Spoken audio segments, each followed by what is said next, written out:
with a man of God. Nenga is a man of himself, of his own self. But satisfying their own desires. Man of God, but is a man of his own self. Ye byagala bibe byakoleramu bwe mwakulukutira. Ayano nga sikwewunyisa obagamba ogaggawa tebagagawala ye agagawala. Mulete mugagawale. Ye agagawala bali bongera kukenuka. Babagoba mu mayumba yazimba kalina. Ebintu tubyogera ka abantu basobole okubuuka. Kubanga sitaani azinzeeko ekanisa. Sitaani ngawe nagambye mbasabo ndoza agenda yo sinyira kyagenda yo nnyo. Balolede babe. Kati ali nnyo mu kanisa. Kitege atenga akolera mu basumba oba bayita abasumba. Abaina just title ya man of God nenga byakola si ya man of God. Byakola bya man of the devil. Segera. So comedy night churches. In such churches, the preacher makes more of comic speeches. Bakola nnyo speeches izakatemba. But very little or nothing about the word of God. Tebafaayo nnyo ku kigambo kya Katonda. Yeah. Omuntu nga ayogera nnyo ebisanyusa. Okusinga okwogera ekigambo kya Katonda. Ate abantu basinga okwagala okubakyamulamu tebagala churches bo bambo ekigambo kya Katonda kibo wasimanyi. Naye tinga omuntu yani bado yananyinye ekigambo kya Katonda kubanga mucho mwoyima okunywera. Mucho kye kikwa directioning yo tamuza obulamu bw'osobola okusanyusa Katonda akwe engule sengule yona motagwawo. Kitegera kasimanyi lwaki abantu bagala nnyo okumira okusinga nanti abantu bakola mu mubiri. Chovola abantu mbiri kubasika nnyo bagala nnyo okuseka okusinga okuligambo kya okusinga omwe bale kigambo kya Katonda olusiba kifumita naye kyo ino kwa abangi kituusa mu bulamu obutagwawo. So kakati njagamba we example emu case study waliwo sigenda mwogera musumba mwana muchi ali mu Uganda wana mu Uganda yes yali ayogera nagamba Unolabo omwalo w'emyaka 2 naye ng'ekibbo kya myaka 5 ne baseka. Oba mulako yo musumba. Abakazi obewunya olaba omukazi myaka 2 naye ng'ekibbo kiringa kya myaka 5 gaba ne baseka. Ubutegeeza ki ekibbo? Tuli kumpeo sija kwogera bitu. Sija kwogera bisuka kawo. Naye abakitegedde bakitegedde. Omusumba nga yakikuba ku katuuti.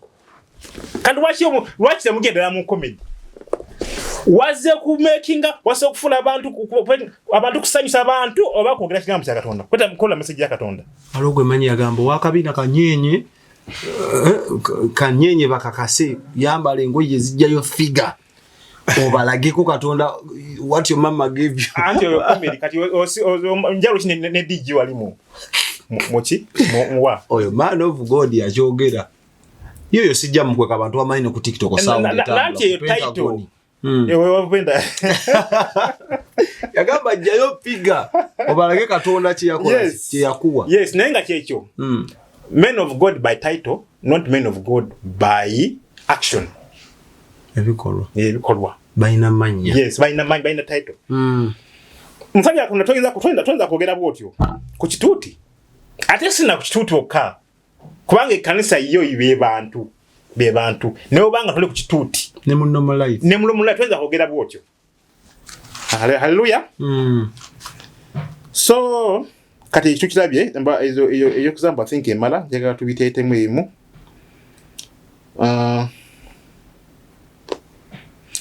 jaga tugende ku before we go to number 3 I want us to read Ecclesiastes 7:5. Ecclesiastes ye mubulizi mubulizi 7:5 agamba bwati okuwulira okunenya kw'omugezigezi kusinga okuwulira oluyimba olw'abasirusi. Yes sometimes okunya n'ogamba ono wakyanemera ko mbunve mu bwenzi mbunve mu miniskati mbunve mu okwetonatona nga abakazi obanga oli musajja abantu abamu bezakusako ne bakitaji makeup abasajja bamaza ku makeup no sanga omusajja nga wali omusajja omuntu ali kuziika na tadde kenjali empavu ne mukama tibino byataye musajja nagamba ennaku zino abantu bakolanga ebaagala olaba stani wakwetile ndooza mbo ina right yekulanga bw'oyagala. No. Omwana wa Katonda toyina right emala gakola byonna by'oyagala. Oyina kukola bisanyiza Katonda. You have to do as instructed by God. Yes, but as instructed by the word of God. Okitegera? Kati kyekyo abantu obusirusiru omuntu abatebaga kigambo kya Katonda kubanga kibasima. Lekerawo omwenge, lekerawo obwenzi, lekerawo obukumpanya. Okitegera? Naye ekigambo ekisima kya bugezi okusinga ono akuwaana munyenya mama kyakuwa. Oba kuba. Balage ku figure. Wekole ko nyume. Yes. Kubanga ekigambo kya Katonda kitwala muki? Mubaka wa Katonda. N'ebyo binyenya nyashi manya yambala minyo Jewish figure bikolera byakuyamba ki? Okujjako okutta obusi. Mwe waawo. Kigambo kyekyo njagala tugende ku point endala bali point ya kusatu. Point endala eri sexual lectures. That's the churches who have turned the church services into sexual lectures. Basomesa bya musenge basenga wali amaja amachachi gamunga gasenga na pastor senga. Wala mchasumu neno mmanyi. Abula ku YouTube amchasumu nene mu Kenya. Yembo ye service ye okupreachinga kwe kuli ku bintu bya mu kisenge. Abayigirize baleme abana ba Katonda baleme kola asobye. Kati abasiba focus mwagiteeka ku bino. Nanti olaba eyo siye omuntu ng'oli mu buulizi wa kigambo kya Katonda. Concentration ina kubeera ku kigambo naye gwe service number oli mu bya kisenge. Oli kabozo. Watogenda kubasenga. Ye chachi yokuyigiza kuba ku bya kisenge. Lwaki tofuka lumu muzungu David kojja. Oyiddawo kojja. Kati kyekyo waliwo kanisa yangezo. Abayagala muyinza okugenda ku YouTube owandike ekigambo ACU erinnya bayita ACU munene oba tuwa ACU munene ojja kulaba pastor ACU munene ababangula ye kanisa ya kubangula bibanga bangulira ya mukisege iya kasi oyo twanjao na nantume senga nantume tayina njao na muzungu David yewa ngolinge haleluya amen. Wera ponye yokutano bagita prosperity gospel era no bibanaye prosperity gospel church. Haleluya. Enjiri y'obuwanguzi kubotola kitwale kyamagero kyo. Enjiri ya sente. Bannange yo yeri mu kibuga wano Kampala. Sina mu kibuga uka. Ne mu bya. Ne mugulu ejovudde gye biri ebigulu. Si wokka wonna. Ne musumba mu Kampala ano kyasukka. Olide? Kitole n'abakitwale. This is my year. This is your year. This is my word. Ozimba mu nyumba yo okola biki? Wali obuzibwawo. Nyaga tusomeko wano mu Matayo 6:3. Matayo enasoma ya bulijjo enesomo lya bulijjo nga tumanyi twetegereze bulungi. Matayo 6 olwa 33. Naye musooke munoonye obwakabaka bwe n'obutuukirivu bwe era ebyo byonna muli byongerwako. Ebyo byonna byakwongezwako. Abantu abasoma abantu babulira mufo ky'okubulira ekigambo kya Katonda nenge abantu balina okunoonya mu bwakabaka Katonda kama abasiimi obugagga bweyonge nnyongeza ate bo kati babulira nnyongeza ekisembayo kye basoosa bita byogera nako siga abantu basooka nnyongeza ne babulira ekigambo tebakyogera nako complete ba concentrating ku kino. Yes, bwaba akyogedde era aba akikozesa ku emphasizinga kino ekya sente. Temuyanga mu nyumba ya Mukama ngalonsa utawayo kyete ekikolimu. Ebyo era bikozesa kujuliza kino. Olide kati bwabuzi batuyina njagala tu if you prioritize prosperity gospel bolondo bamu enjiri ey'obuwanguzi. It's like you seek first the earthly wealth and then the kingdom of God. Kiraga nti osooka kunoonya byansi n'oddiriza obwakabaka bwa Katonda. Which is not the word of God as seen in Matthew 6:33. Si kye ekigambo kya Katonda nga bwe tulaba mu Matayo 16:33. Prosperity gospel makes the church divert from prioritizing righteousness. Enjiri ey'obuwanguzi ekyusa ekkanisa okuva okusessiira mu njiri ey'obutuukirivu to prioritizing money. Ne bafa ku kimu ku ssente. Hence money becomes a god in some people's lives. Essente ne zifuuka Katonda mu bulamu bw'abamu. I'm not against money preaching. Tanenya oba tali mabega tagana njiri ya sente, but I'm against prioritizing it. Naye ali ku kikisusuubya n'okirondo bamu nti kyovaako kubanga inakuba nyongeza sente oba ndobwaga bwensi inakuba nyongeza. So sisyo ng'omusajja Katonda wa muntu wa Katonda Katonda bwe yakwasa abantu okuba directinga okugenda mu ggulu toyina kuconcentratinga ku sente, si ino kuba main agenda. Yes, nera kuba nti kati abantu abasinga bava ku Katonda bava mu kweza Katonda ne basaba beweereze bwe man of God. Nenga is a man of himself, of his own self, but satisfying their own desires. Man of God, but is a man of his own self. Ye byagala bibe byakolera mu bwe mwakulukutira. Ayano nga sikwewunyisa obagamba ogagawate bagagawala ye agagawala. Mulete mugagawale. Ye yagagawala bali bongera kukenuka. Babagoba mayumba yazimba kalina. Asyusa mpenkoni leo naleta Range Rover naleta mpenkoni. Nenga bagamba mulete mugagawali bongera kukwabwa. Ani agamba nti mukyala wa yambala ndika abukadde bubiri ku kituuti nimwafu. Abana. Era kisoboka ate balance batayina mwe muzi batwalira. Leo nakugamba lero ogenda kuzimba ennyumba. Wate emyezi 3 ennyumba netavaayo notajiraba. Nagamba kubira Yesu mugaliza amaanyi myezi 6 ogenda simu musingi. Era n'okubengalo. Leta amafuta g'omusingi n'otwalayo. Wate emyezi enge 2 n'ekitaba. Nagamba ati lero kuzimba kula motoka. Kubira Yesu engaleza amaanyi n'ozikuba. Sibensigo y'emmotoka n'owaayo. Kwegamba n'obeeranga mu kuwaayo ng'oli wabeera mu kufuna. Obusiru musumba. Nani wadde mbita busiru naye bambi abantu abo abakulama kanisa muloza basooka kubakyusa ndowooza. Kubanga omuntu ali mu nomo capacity of understanding. You cannot be that foolish. Tosobola bba musiru nga oli mu ntegera tunajja kuwa. Segera. Ujja ngo bayine kisamu kibakozi. Njagala n'okulooza nti abasumba bamu basooka kuddisa ndiga zaabwe. Abantu abamu ate kikwewunyisa bababba emirundi 2. Takulula kigambo kikola mu ggulu. Kitegeeza ogenda mugeyena. Kiwange ne sente nazazi tutte. Akubba emirundi egyo. Obulamu bo life after death destination yakyusa. Yes. Nebino ebikwatwako ebiri physical. Kwegamba obulamu bw'ensi notabufuna bwagaba bw'ensi notabufuna kubanga gwagawaza kati n'obweguna notabufuna. Kitegera. N'ofirwa byonna. That's how dangerous those so-called men of God are, which I call actually men of the devil. Basajja bachi. Basitani bachibi. Kitegera. So that is point number 5. So point number 6. Ngati tunaleta point number 6 nzikiriza nzijukize mikwano gyange omanyi tulina okuyiga eby'omwoyo era n'obulamu tubwetaaga.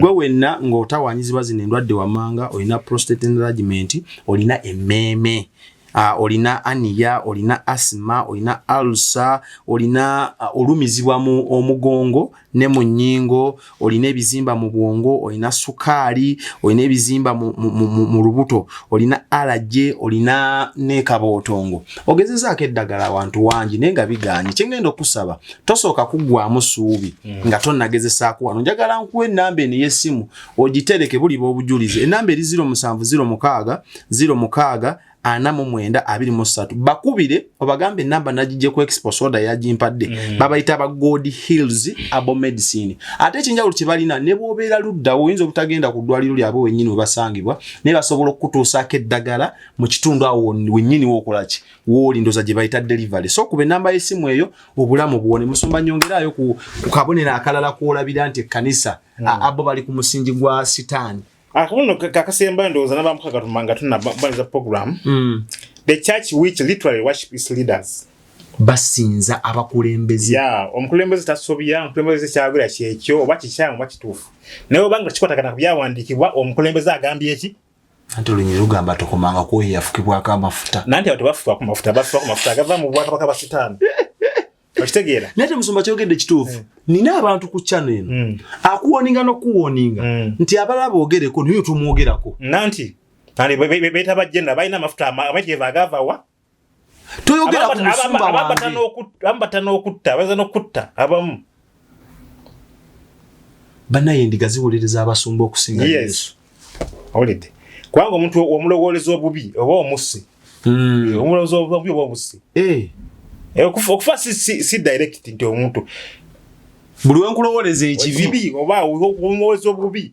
Kundi anjogera katya yandibadde gamba n'omuloza bubi. Obanga amuse mu mwoyo. Obanga amuse. Era gumusanga okuloza omuntu omubi. Nti oba akasajja akasoda bikanjogerako obaka kiwa kike sikatuuka ku engeri eyo. Bamanyi no bayita mu ba assistant Yesu. Yes. Bwe fuda assistant Katonda gwamanyi. Nze boogera nze sisi ekikulu naye nze ekikulu kwe kuba nti message nanga wajimpadera gwenjiteka kuki. Kumpewo oyo omuntu omu babiri Katonda banoonya. Abajaji batusaako. Kati ebya byogera nze batebi tebina kibintu so banga nyina byolina okwogera wanga omuntu abanga ayagala kujja ku mulio kubanga ngawe nagambye nti abantu abo amakanisa agamanenda golaba sengo jjawo obulimba amakanisa gagwa nabada oteeka mu parliament tewabaddamu kwogera kintu ekitakolagana na Bible agamanisa gafa gagwa omwaka ogwo bayomba no Museveni we yabagamba nti nga tonnasabira muntu soko mujjeko test okebere kyogenda okusabira then otuwe after results nene kubana neno nebyo ngotadde ku bali ngoloza test tebasazigula era omuntu asogenda gwa testing nira bayomba ne bakigana ali nanti ati oba bajja ku mulio twagala before and after bajja ku mulio ndi sirimu awona tukukebera protestinze positive after prayers we want to see negative results government oba tanyo atagenda kwa compromise atagenda kulyanguzi nakyo kizibu dewo government abantu maleba kibera nakyo kizibu kubanga enguzi nga wojimanyi eringa cancer kizibu kyakujjawo no muntu wa government jingo bayingiza nti oba ajjaje ko omuntu omusayi oba ina sirimu then asabirwe tulawo bawo batawuna bayinza okumujja ko omusayi nga ali negative nagamba nti ali positive kagamba nayo bizibu ate kyogedde kituufu amakanisa ago gonna bwogogerako bwofumintiriza era mulimu ebikonge ebinene mu government sigamba nti abakonge ebinene mazinga naye kugamba lusi bayina sente amakanisa abo bayina sente basobola okugulira omuntu yenna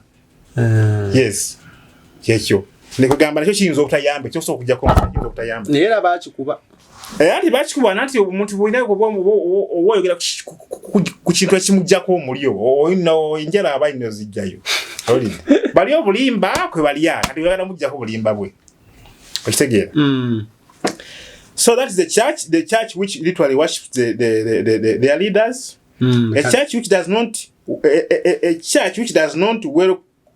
not welcome issues to do with challenging the pastor of that church is not a church of God. Ekanisa ezitaaniriza okubaako kale okubanga okusoomoza musumba nga bote babyaniriza.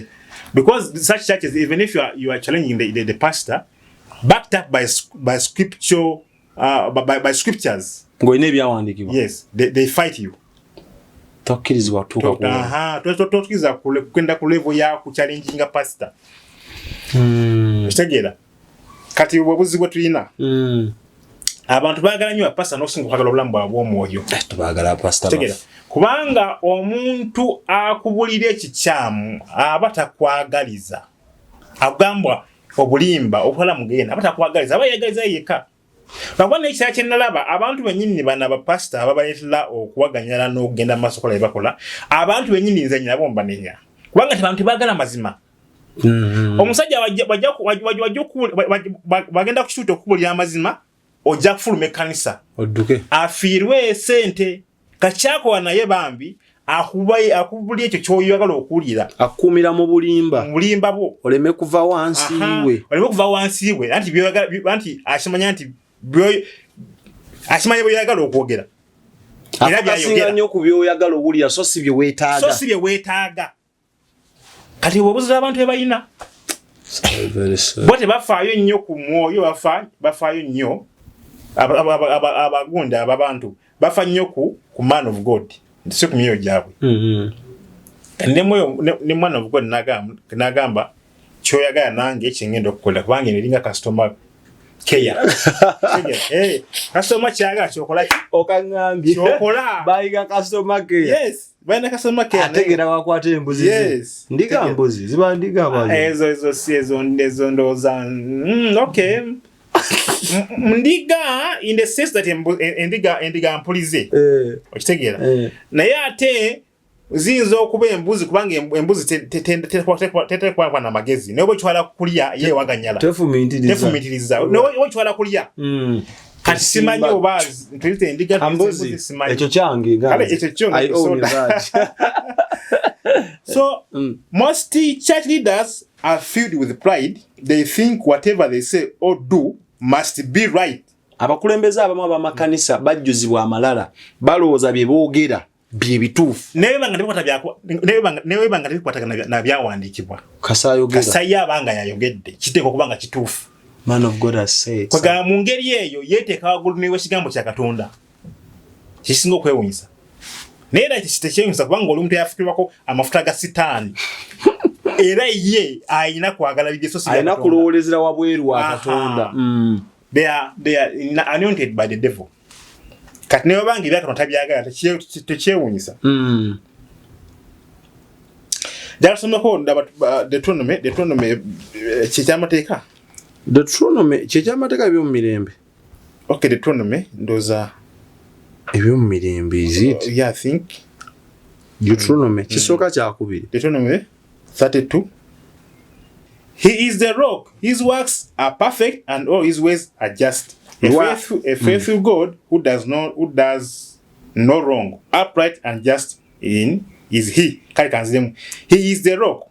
No one wendi kituufu lwazi omulimu gwe gutuukirira kubanga amakubo ge gonna musango Katonda olw'obwesigwa bwe atalina bubi wa mazima nnyo era wansonga. Kati gwe wayita man of God ojja waawo buyinza obuganda ekigambo kya Katonda ntipangwe man of God omuteba kubikkulira nti munnaye wala wano osobezza nze nalinako kyaki emu gye nalinga nsabiramu musajja yagamba mbu Jesus cannot take you waliwo deputy way yali abulya nagamba Jesus cannot take you to heaven. Is the man of God who can take you to heaven. Mbu it is the man of God who sanctifies, not the Holy Spirit. Nga nyomuza pastor ono deputy yo yabadde ayogera yabijjewa ko ebituufu awuli ngatatese na kutula mu Bible tekimwetaagisa kubanga Yesu ye Bible si kyekikulu bwabula ye byayagala mukama mu ngeri eyo baba lisatiisa kugamba bayagala mukizi baba Kristo n'ebikyamu ebibagulumiza mubere wansi waabwe babatambuza nga mikono mu nkwawa zaabwe mukama Katonda tegera omuntu n'asalawo n'akyusa n'agana ekigambo kya Katonda olw'okuba nti yagatuukiza ebigendererwa bye tegera beze kanisa zemugamba osanganga ekkanisa nga pastor ne wabanga akoze ekikyamu tokkirizibwa kumukola ki tagambwa wadde ng'olina backup y'ekigambo kya Katonda ekkanisa yabanfudduka nga disciplinary committee ekoma kuba n'abawansi. Yes, naye kasita kigenda waggulu akabwejungira tebagendayo totunulayo. Yes, dukambiro. Yes, naye musomba ebintu ebisobola okukomekkerezebwa mu ggwanga kuba ndaba speed gye bikulirako y'amaanyi nnyo. Omulabe yawamba naye nokimanyi nti ogenda mu lusuku lwa buli omu. Yes, ibwekyo bwe kiri Bible egamba nti beera kunywera ku kkuba effunda kubanga abalala abatono kuba ligenda mu kuzikira by'abantu bangi. Kati n'olwekyo ekkulusi lya buli omu omboza nti bisobola okukyuka kizibu kubanga abasinga bali mu kuwerya ekizikiza. Lwaki abantu bafa nnyo ku mibiri gyabwe okusinga okufa ku myoyo gyabwe.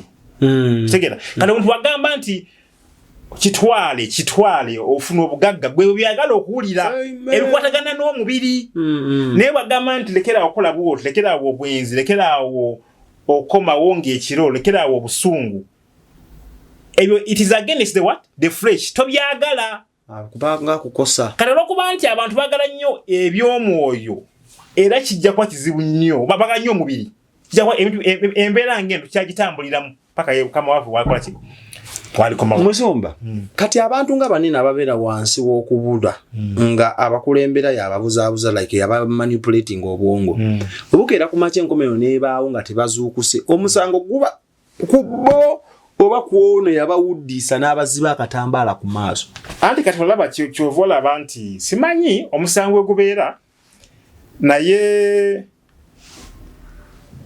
omusango obutamanya tebukujisako musango okitegeera obutamanya tebugujisako musango njagala tusomeko wano this is the tusomeko wano subscribing sharing ne munomuwe program nkuyanja zikyajja wano njagala tusomeko Yokana 3:10 mu kibuzo kyonna ino musanga talina musango Yokana 3:19 Yokana 3:19 guno gwe musango kubanga omusana guzze mu nsi abantu ne baagala enzikiza okukira omusana kubanga ebikolwa byabwe byali bibi anaino musango sita mushikuzamu ekyo kikuzamu ekibuzo alino musango gwe nyina abulizo ino musango kubanga omusana ye Kristo omusana enjigiza ya Kristo lwaki owuliza pastor wo yafukiwa kama mafuta ge gomubi sitani kati omusango uli kugwe ataya kusoma Bible kyoka bw'ovaayo okumbanga amutangaza ate danyiga nnyo oyo gweyagala okutaasa omusango guno era kati it's a must eri abagenda oyombera mu comments nnyo tekyewuunyisa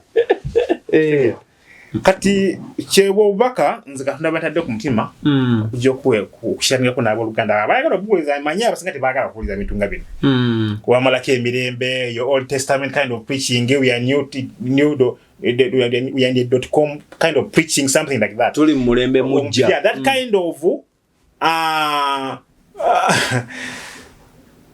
I don't think it is wisdom simagezi lugezigezi wemandi olugezigezi olugezigezi nza nokwita olusirusiru kubanga olugezigezi lukuyamba ekyo era olusirusiru ashulide omuntu akutasa kibigo gamambo ensomesa nkadde kati waliwo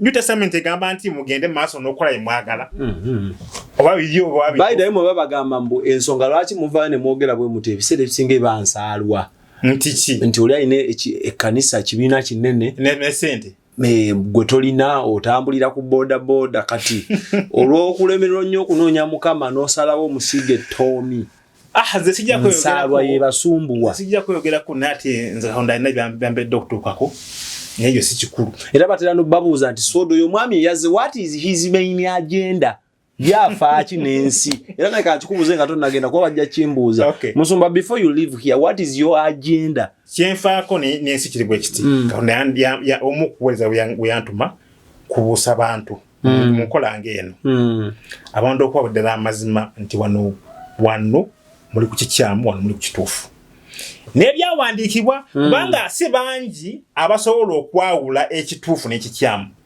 kati Katonda abanga akitwaddeko ng'omusumba nti yogera kino kyekituufu kyekikyamu kyekyo kyenfa kola mulimu wa Katonda gwokoze you have prayed your role my role nemotuwa unakulosala musango nti you did less than what you were supposed to do wamanya n'osirika wakola kitono kiwalina okukola yes wategera obubaka nabuku wagenda olabula abantu bange n'otiitirira n'oweesuulirayo gwe bayita mu luganda gwa nagamba nti mbatya kati gweokola lolo kyenfa bakulu temumbuuza abali ku expo tombuuza ati omwami yabadde afaaki mpozi kogenda mu comment section comment ajja kuba azisoma ne bw'aba ali free asobola okusharinga his contact in case of anything manya abantu baneli ebibuuzo besitatera buuza naye nga ayagala ategeere mu okuva mugwe direct so if you are free osobola obbawo enamba yo ne bakubira ne bakusumbuwamu enamba yange eri 077 27